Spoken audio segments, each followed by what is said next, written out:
salt. And he was mining his own salt, which was illegal by the British here. And it was such a simple response. The British Empire was great, and this little man was scooping up a salt. Beautiful, beautiful. And then he said,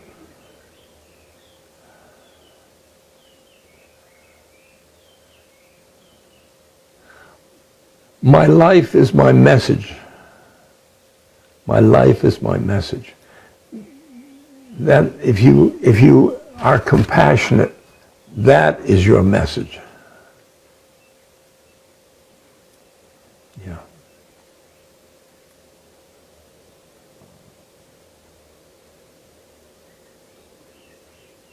Yeah.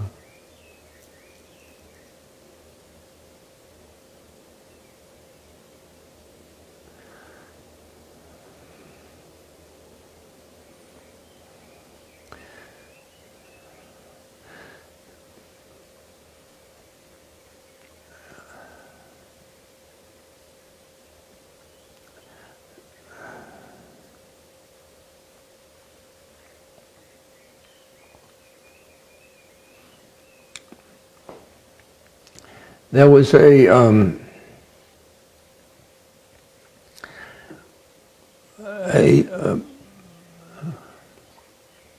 social action which we did in New York City.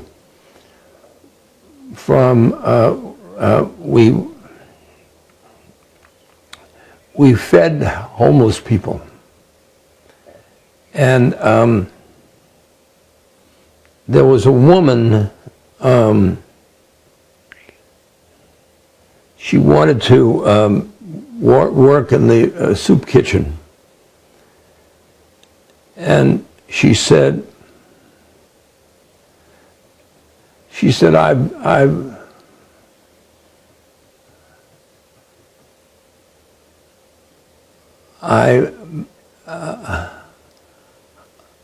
live in an apartment in New York, and she said, every time I go out, there's a man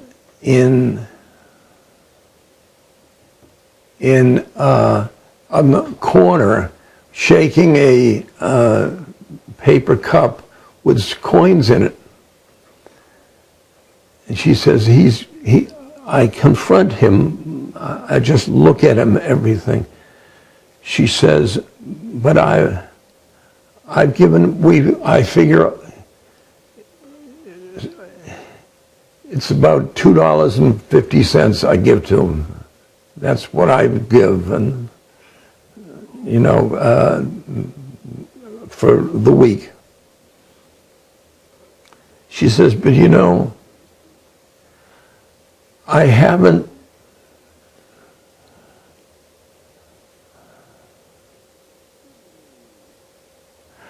haven't opened my heart to him. I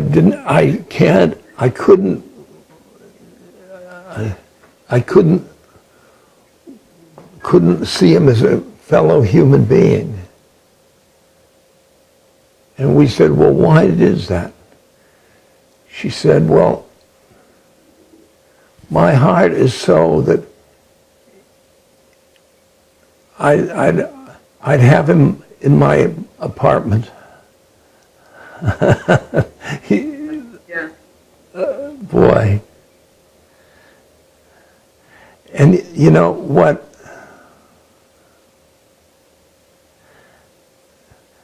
I went down to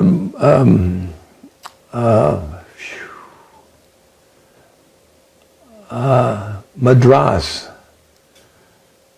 and I was staying with one of Maharaji's devotees, older man, and he said, would you like to celebrate my birthday with my family? I thought those sweets and good food. Gulab jamun. Gulab jamuns, yeah. And the day came, and we got dressed, and he said, all right, we'll all go in the car. We're going somewhere. And we get to a broken down ashram, and it's for the poor. And little cups in their hands. We pull into the middle of the courtyard, and he gets out and he opens the trunk, and he has steaming pots of rice and dal and, oh God, it's all. And he gives each of us, the family, and we each get a ladle. And that's his birthday gift to himself. Yeah, boy. Yeah. Boy. Boy, oh boy.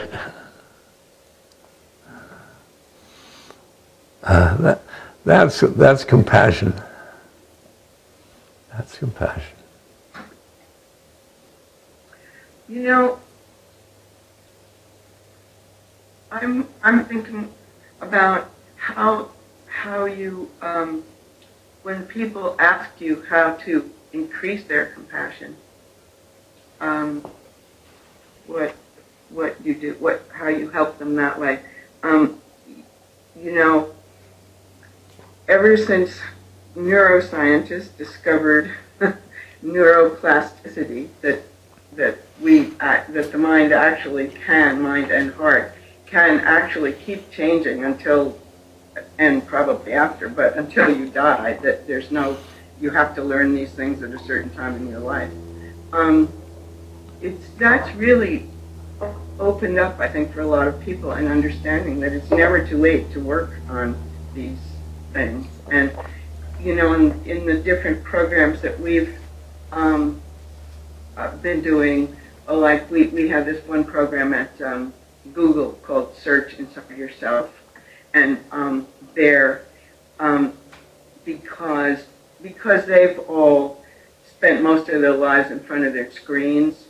You know, they're young, they're very smart, they're very competitive because they've been at the top of their class in the best schools, and in front of their screens. So they've got kind of everything going, except the place where they're not strong is in self-awareness and awareness of others. So we teach there a lot of both loving kindness and compassion. And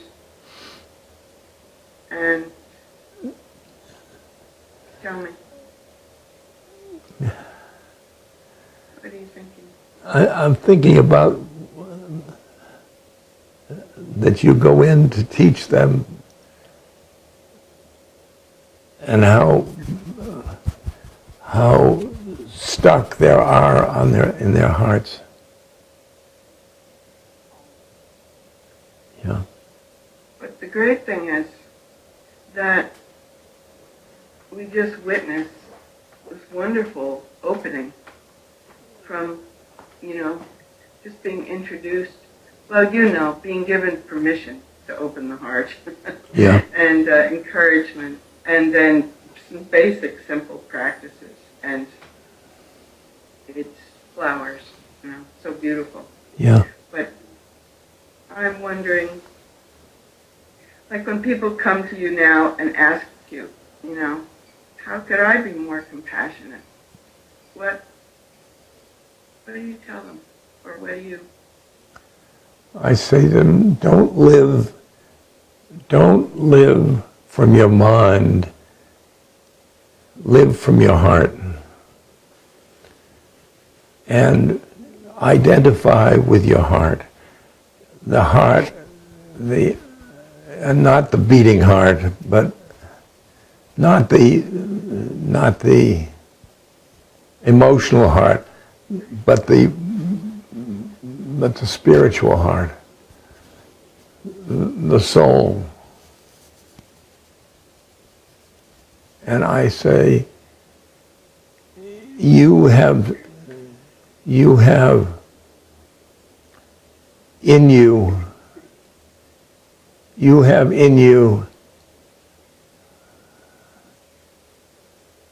love, compassion, joy, wisdom, all in you, in your heart. And if you don't dig for it, boy, you have, and you're going around looking for people to love, and these things start to, it's your real self, your real self, the real self.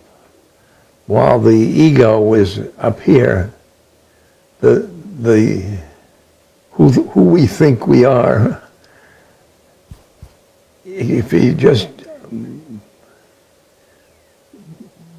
from identification from this to this,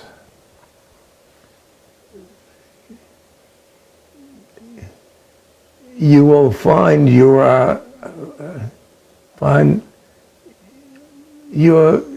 swimming in an ocean of love, in an ocean of love. And then you love every person around you.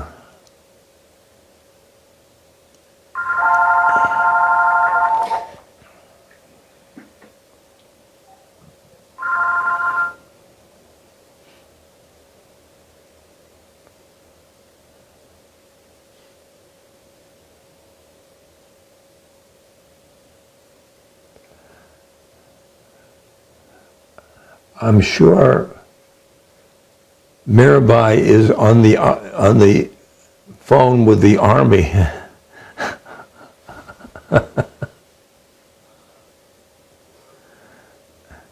Well, I think that we will go on, and this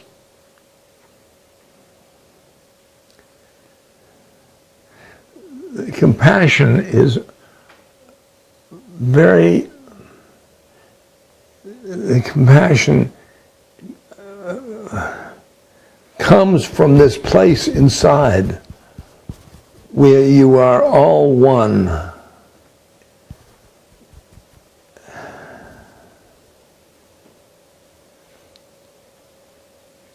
And I used to sit by bedside at people with AIDS.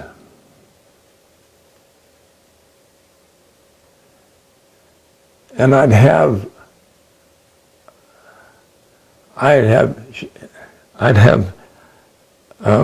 in my mind how I would feel if I were them. That's not compassion. Compassion is, I am them. I am them. I am them. Yeah.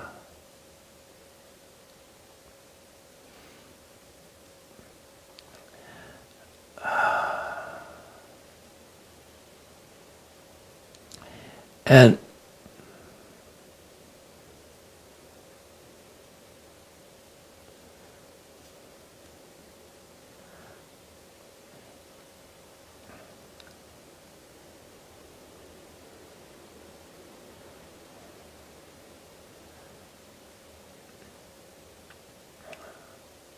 when I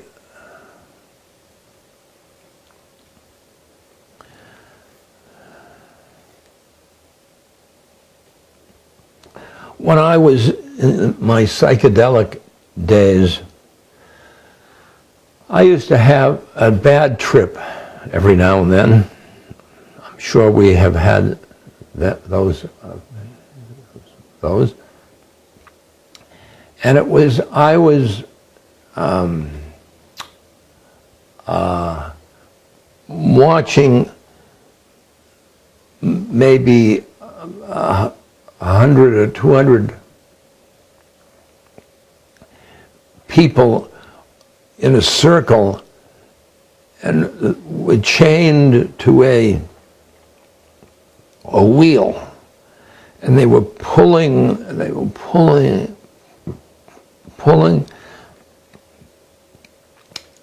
and then over the circle of people there would be a large golden ring going, and every now and then, a hand would go up and miss the ring, and or a glove, a ragged glove would come up and touch the ring. And this was the humanity, and I knew that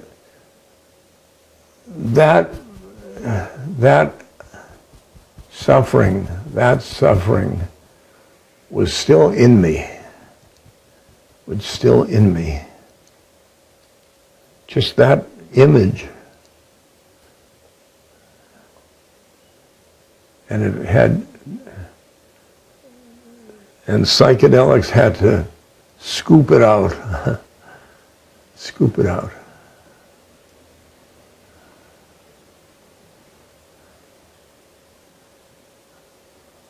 I'm in beautiful Hawaii. I'm content. I'm taken care of. And there it is, the suffering of mankind in my heart, in my heart.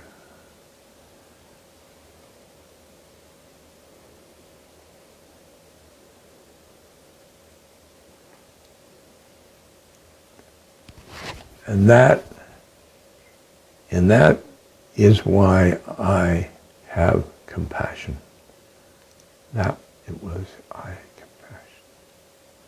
Compassion for me, and compassion for those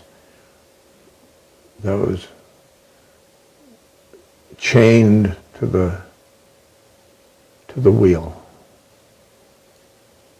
To the wheel.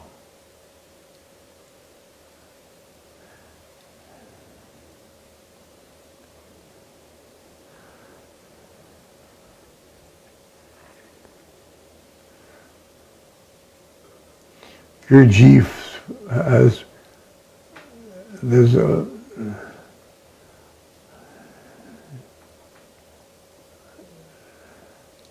how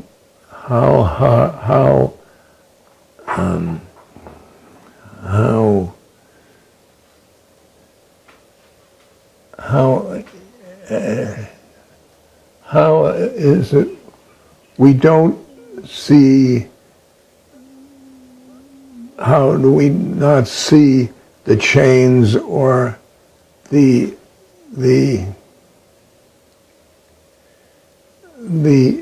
prison that we are in?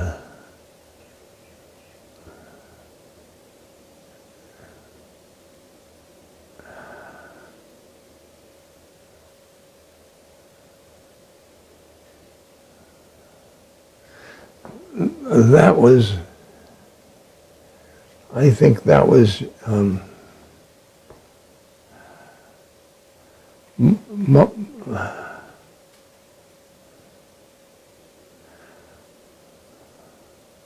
Mirabai's story of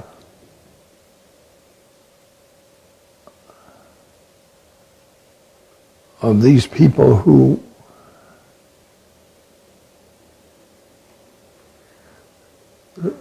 in Google, smart,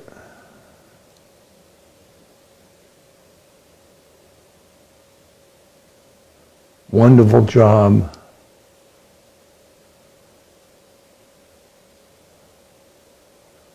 and yet they're suffering. And yet they're suffering.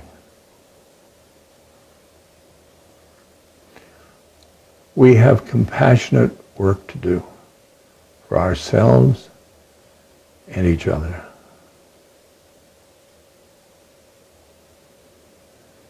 And all you can do is work on your heart. Work on your heart.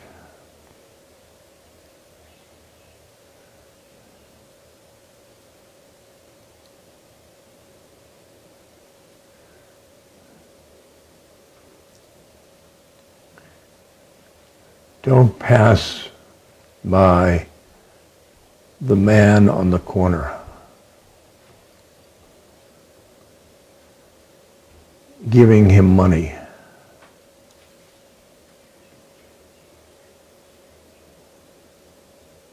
We've got to give of our hearts. Of our hearts.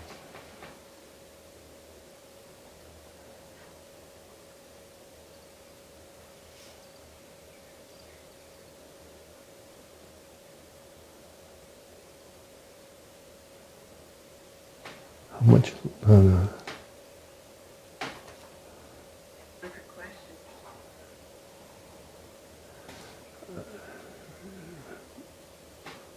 Meditation?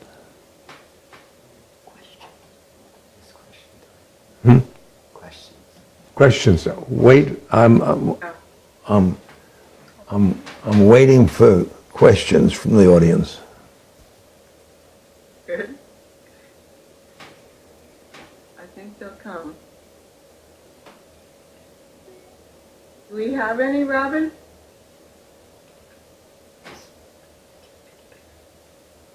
I've got some questions from participants here.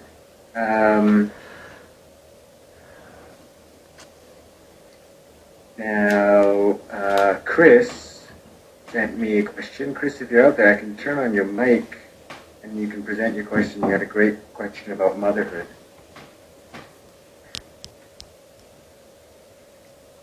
Chris, would you like to present your question? I've unmuted you, so if you'd like to, you can go ahead, or I can ask your question on your behalf.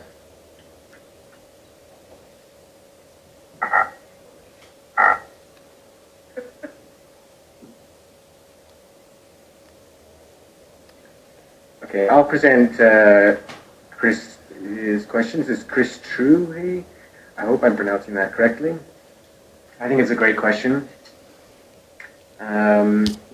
She asks, I was incredibly self-absorbed and driven by my physical desires and psychic wishes. I was compassionate but not highly motivated by it. I eventually became bored by my own self-serving seeking. Then I became a mother. I think that role is what really turned me around and opened me up to a deeper level. I'd love to value self-compassion as much as I do the outward. I appreciate your guidance, Mirabai and Ram Dass. You know, I couldn't hear the question in that.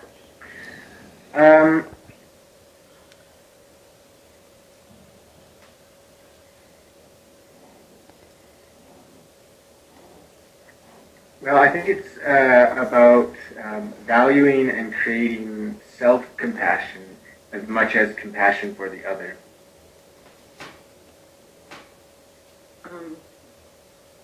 RD, are you there? Go ahead, Mirabai. Okay. Well, I think that, compassion for the other just simply, it rests on self-compassion. the only way that it's in as much as we can be kind and caring and appreciate ourselves. To that extent, we can have those feelings for others. And so coming into a deeper caring for ourselves and appreciation of the way in which we're suffering. I mean, it's easy for us to repress our suffering, to not want to look at it, because it's unpleasant. We don't like suffering. But we need to see it, to notice it, to see it for what it is, and not judge it. Care for ourselves, knowing that we don't want to be suffering. We don't want to be unhappy. And this and that has happened in our lives, and we are suffering. So just appreciating that we all need care. We all need love, and we have to start by loving and caring for ourselves. And then what that does is it cultivates this knowing of love and caring. And then when you see another person and your heart opens to that person, you know how to love and care for that person. That's what self-compassion is really about in terms of the whole interconnected everything. Thank you. Thank you. And beside, you're a mother, and so you answered the mother.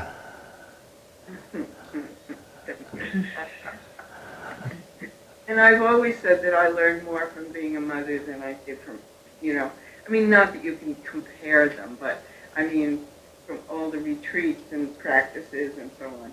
Of course, they are what taught me how to learn from being a mother. But, I mean, there's such extraordinary wisdom in the whole process. I am so grateful that was part of my life.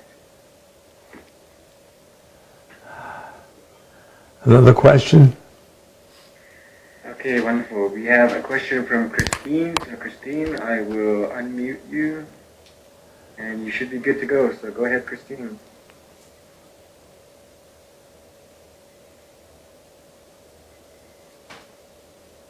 Hi, Christine.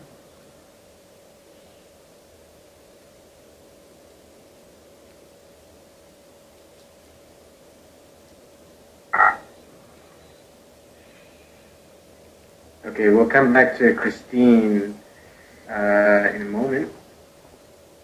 Rameshwar Dass has a question, and I'll turn your mic on, Rameshwar, and you can go ahead if you prefer. I can ask your question. Rameshwar Das, are you there?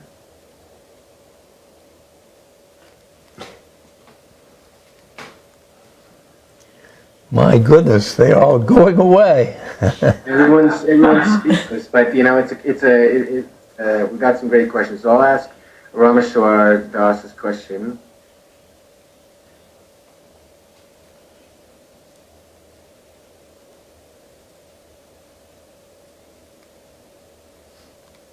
No, I guess some of the mics aren't working. Okay, so Rameshwar asks, how do you relieve physical pain and suffering and simultaneously address the suffering of separateness?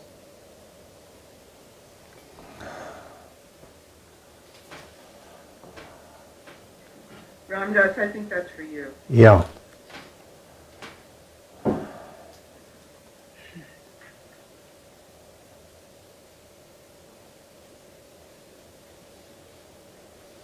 Well,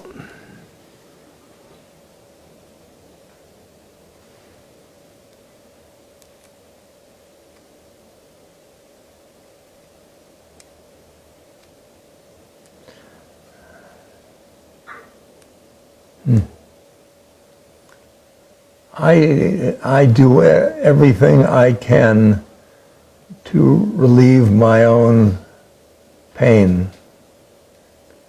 Means painkillers and all that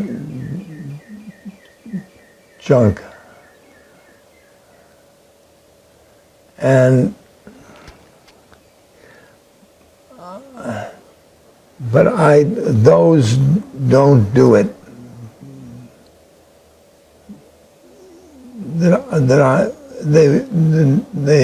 They do that. If a loving relationship where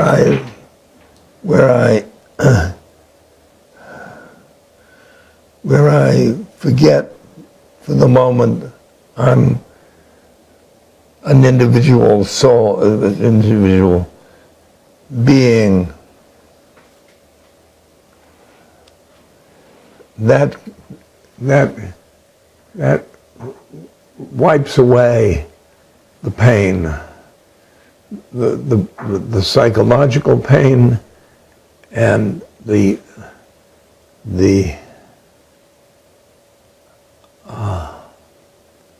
physical pain.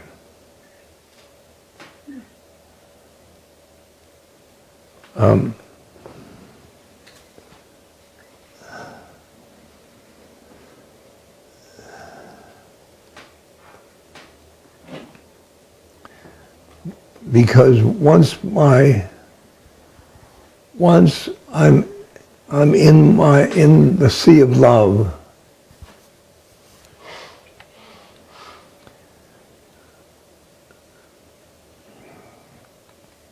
I forget the pain. Forget the pain. I'm just so full of love.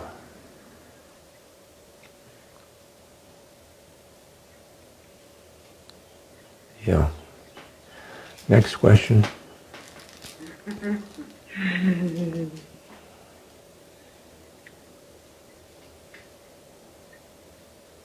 Okay, we're just working on the mics right now. I'll pull up a question here in a moment. But one question I had was, we've been speaking a lot about individual levels and communication and connection with, in a personal way. But I'm wondering, Mirabai, you've had experience with, we were talking earlier, Monsanto. We were speaking about the Army. How do we sort of radiate compassion on a big level? Because it seems clear to me that we need to really, we're talking about Monsanto, the Army, the oil and gas industry, so forth. What are some steps towards that kind of level of compassion? In cultivating compassion for people you don't know. What I mean. Is that kind Yeah, for people you don't know, or people like... People you don't approve of what they're doing? Yeah. Mm-hmm. Well, there's an element that we didn't really talk about very much in compassion, which is the mindfulness element, which includes being non-judgmental, which doesn't mean not having wise discernment, but it means... But there's an element of not judging in that, in understanding that every person is where they are because they think they're doing the right thing. They think they're relieving their suffering. They don't want to be suffering. They want to be happy. They're doing whatever they know to do to be that way in this life. And in some cases, it looks clear to any one of us that some people are doing things that are just increasing more suffering for other people. But in order to appreciate and allow compassion for that person to arise, you really have to work on appreciating how much we all, not only are we all interconnected, but that we're really all the same. We all make mistakes. We all do things that lead us in wrong directions. That's why looking in your own mind is so useful, because you see, you may not be creating genetically modified seeds, but you've done a few things that you kind of got something wrong, and then you followed that path, and you've done things, of course, that you regret in your life. And looking at that really closely helps you understand how people get where they are. And then you can feel compassion for them. If your action is after that, then you want to look at skillful means, skillful action about trying to change it. But you want to change it out of a feeling of compassion for those books. So it's really hard work, but the only changes that the only way to really reach people is, the only way they'll open to you is if they really feel you're not judging them and you are caring about them and you recognize that they do suffer, and that we all make mistakes. So that's been a huge teaching for me in those instances that you talked about, and others. Each time I thought, oh, I'm just open to everybody. I do compassion for all beings and everything. Just as that would arise, then someone would show up who I thought, everybody but you. But you have to keep going back to the source, and it's hard. It's hard, but it's the only thing to do. It's the only work worth doing. Recently, I worked with a friend of mine, George Mumford, who's a meditation teacher, and we went out to Chicago to work with this group of ex-gang leaders who were also ex-cons, who there's just been a film, a documentary made about them called The Interrupters, and these guys have decided that they